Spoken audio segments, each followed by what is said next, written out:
ED के सम्मन के बाद राज्य के ग्रामीण विकास मंत्री आलमगीर आलम सुबह 11 बजे इस ईडी दफ्तर में आए थे, क्योंकि आपको बताते चले कि ईडी द्वारा उन्हें 12 तारीख को सम्मन जारी किया गया था और ये कहा गया था कि मंत्री आलमगीर आलम ईडी दफ्तर 14 तारीख को 11 बजे तक अपनी हाजिरी दे। और क्योंकि ईडी का अधिकारी उनसे सवाल पूछना चाह रहे थे, सवाल करना चाह रहे थे कैश कांड को लेकर के।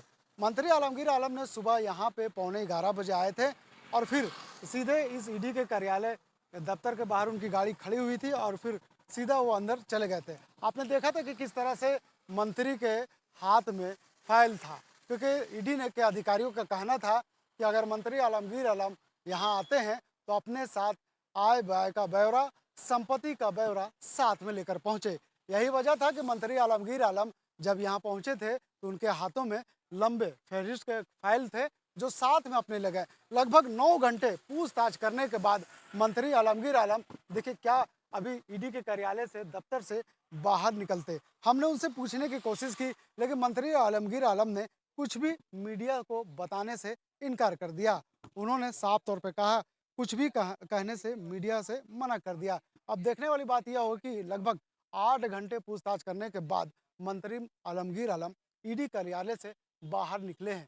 क्या कुछ उनसे तफ्तीश की गई, क्या कुछ उनसे पूछताछ की गई, अभी फिलहाल इस पे कुछ नहीं कहा जा सकता है। लेकिन इतना जरूर कहा जा सकता है कि जिस तरह से 6 तारीख को, बीते 6 तारीख को जब ईडी भ्रष्टाचार के मामले में कार्रवाई कर रही थी, रेड कर रही थी, तो मंत्री आलमगीर आलम का निजी सहायक संजीव लाल और उसके नौकर जहांगीर आलम के प्राइवेट आवास से, यानी जो उन्होंने किराए का मकान ले रखा था, उस मकान से लगभग 35 से 36 करोड़ रुपए बरामद हुए थे। उसके बाद ईडी ने दोनों लोगों को गिरफ्तार कर लिया था और गिरफ्तार करने के बाद उसे न्यायालय में पेश किया गया था और न्यायालय में पेश करने के बाद उसे रिमांड में लिया गया था। हम कह सकते हैं कि दिन में लगभग 8 घंटे जब इनसे पूछताछ की गई तो यहाँ पे मंत्री आलमगीर आलम अकेले नहीं थे, बल्कि उनका जो निजी सहायक संजीव लाल वो भी मौजूद थे। और कह सकते हैं कि संजीव लाल का जो नौकर आलमगीर आलम वो भी उनके सामने पूछताछ हुई। और संजीव लाल का जो उनकी पत्नी वो भी लगभग यहाँ पे 4 घंटे ईडी दफ्तर में मौजूद थी, यानी उनसे भी कुछ पूछताछ हुई, क्योंकि लगभग 5:30 बजे संजीव लाल की पत्नी ईडी का दफ्तर से बाहर निकलती है, गाड़ी में बैठती है और सीधे घर चली जाती है। अभी हम कह सकते हैं कि रात का लगभग जो समय हो रहा है 8:30 हो रहा और मंत्री आलमगीर आलम अभी ईडी दफ्तर से बाहर निकले हैं, यानी कह सकते हैं कि लगभग 9 घंटे ईडी का अधिकारी उनसे पूछताछ किया है। और जिस तरह से हमने अपने दर्शकों को सुबह बताने का काम किया था कि ईडी के तरफ से, ईडी के अधिकारियों की तरफ से लगभग 200 पन्ने का फहरिस्त तैयार कर रखा था, 200 पन्ने का सवाल तैयार रखा था। उन्हीं सवालों को लेकर के ये पूछताछ हो रही थी।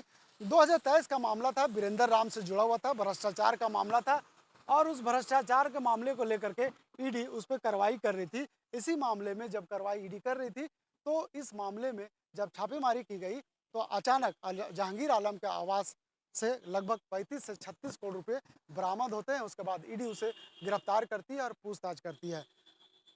कह सकते हैं कि जिस तरह से देश में चुनाव चल रहा है, झारखंड में प्रथम चरण का चुनाव हो गया और मंत्री आलमगीर आलम कांग्रेस की तरफ से स्टार प्रचारक है। कल ही उन्होंने कह सकते हैं कि अपने जो उनका विधानसभा क्षेत्र है पाकुड़, वहाँ वो मीटिंग कर रहे थे, कई सभाओं को संबोधित भी किया।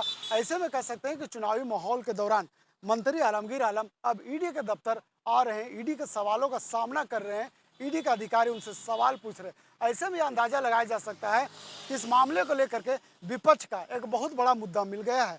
विपक्ष लगातार जहां भी अपनी चुनावी सभा कर रही है वहां पे इस तरह के मामले हमेशा जग जाहिर करते हुए वोटरों के सामने, जनता के सामने कह रहे हैं कि जिस तरह से पिछले 4 साल से हेमंत सोरेन और अब चंपई सोरेन की सरकार चल रही है, ऐसे में कह सकते हैं कि सरकार लूट खसोट की सरकार है और इस सरकार में कई लोग अब तक ईडी के रडार पे आ चुके हैं।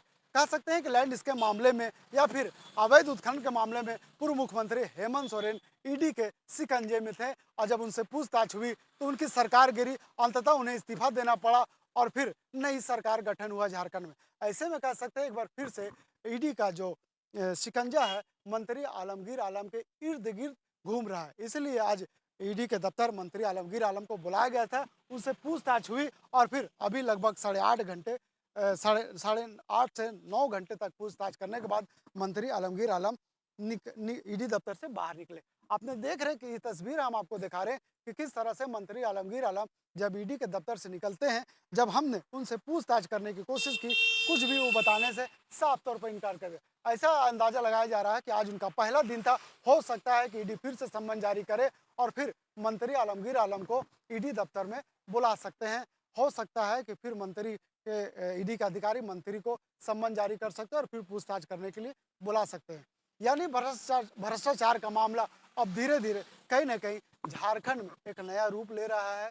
कड़ी दर कड़ी ईडी का अधिकारी जोड़ रहे हैं और इसे मंत्री आलमगीर आलम से जोड़कर देखना चाह रहे हैं और ये कोशिश में लगे हुए कि कहीं ना कहीं उनकी संबंध इस अवैध जो कैश कांड है उससे उनका संबंध है कि नहीं। इन तमाम चीज़ों पर ईडी का अधिकारी अपनी नज़र रख रही है। अब देखने वाली बात होगी कि इसमें कितने सच्चाई है, क्या मंत्री आलमगीर आलम इस मामले में उनकी संलिप्तता है कि नहीं, ये तो आने वाला वक्त ही बताएगा। अपने सहयोगी फैज के साथ मैं नौशाद, कोलांचल संवाद, रांची।